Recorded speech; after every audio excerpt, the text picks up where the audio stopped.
Welcome. Today we're going to discuss the technique striking Serpent's head and some of the more important principles, concepts, rules, theories, and strategies of the technique. So let's start out like we normally do about the strategy. So the strategy is pretty simple. They're going to be grabbing us from the front with an applied minor, with our arms free, in this case a bear hug, where our idea is going to be to hit them from the obscure zone, take control of them, and then counter. So let's actually talk about how we do that, because that's a little bit more complex than it sounds. So if you notice, my opponent grabbed me. If I start to step back and establish my base, there's no guarantee he won't let go. And then we're going to be in the middle of a fight. So that's a problem. What do we want to do? Rather, I want to pin with my elbow as I start to step back, because notice what happens. I'm able to establish my base, but I'm also able to destabilize them. They're now leaning. Remember, Kenpo's a lever-based system. We're trying to take away their leverage.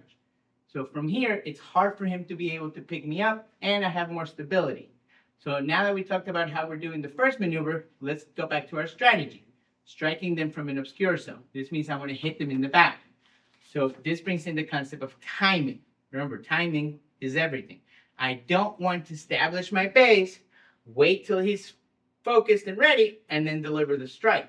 Rather, I want to use backup mass as I'm stepping back to enhance the strike of the left hand. So notice what I said, we are using backup mass. That means that we're hitting on a line and we're doing it with the weapon or the mass in front of the weapon rather than behind it. So what do I mean by that? Typically, we have our mass, a weapon, and then a target. So our backup mass or our mass is backing up the weapon. We're behind the weapon. In this case, we're doing the opposite. The weapon is behind the opponent, not in front of him. So our mass is in front of our weapon and we're using it to pull rather than push is another way to think about it. So now let's talk about the actual target. If you notice, there's two reasons why we do things. We want to or we have to. In this case, we want to hit to the back of the neck. But what happens if he turns his head or he tucks it? I no longer have that line, so what do? Well, we change the target. I'm now forced to try to go to the temple. So rather than hitting to the back of the neck, we're going to be hitting to the temple. But keep in mind that we're still trying to do that on a line to enhance the backup mass. Once we deliver the strike, then we're going to try to control our partner or the opponent. In this case, using contour. I don't want to gap to try to come to the front of the face, but rather contour through their head to come up. There's a couple different places we can grab. If they have hair, you can pull the hair. If you get an eye, you can put your finger in the eye. You can get to the philtrum, which is the nose. But one of the better ones, it's under the jaw where we're sticking our finger. And again, the reason that could be is I get to this and he starts to turn his head, and now I only have the neck available. So let's talk about a concept here. Anchored elbows are your friends. I don't want to rely on my muscles to push the opponent away, but rather anchor my elbow to control their height zone. So notice what just happened. This is called a hidden maneuver. Another way to think about it, it's a hidden strike. So just like foot maneuvers are done as needed, hidden strikes are done as needed. So that means that we have other weapons available to us to deliver strikes if they were needed. And this will bring in the concept of target to weapon and weapon to target. If you notice what I'm doing is I'm changing their height zone.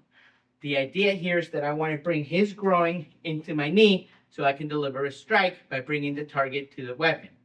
But assuming he's a lot taller than me and I can't get him to bend all the way down, then we have the concept of weapon to target. My feet are not glued to the floor. I can just as easily pick my knee up to deliver the strike. And like I said earlier, you do things because you want to or you have to. If you wanted to add the extra strike, you want to take advantage of that drop so that you can get the opposing forces to deliver the strike. So even though it's not part of the ideal phase, it is highlighted in the technique to show you that it is an option. So once we have our opponent down, we've exposed the target, we're going to take advantage of that open-ended triangle, and then we're going to do what's called fitting. Rather than using our fist, we're going to match the hardness of our weapon to the hardness of the target, use something that fits better and it's not as hard so that we can deliver the strike. In this case, using our half fist to deliver that strike. Now keep in mind one thing, we are left in the middle of a fight. This is for you to decide whether you want to leave or continue. We're going to be leaving.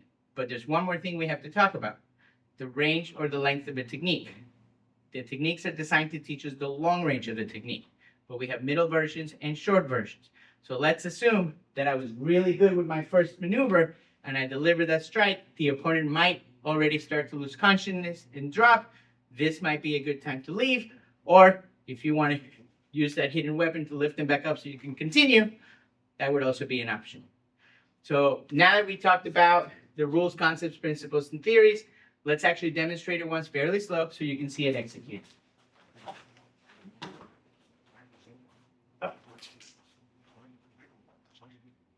We hope this video helps you understand the American Kenpo system a little bit better. Thank you very much.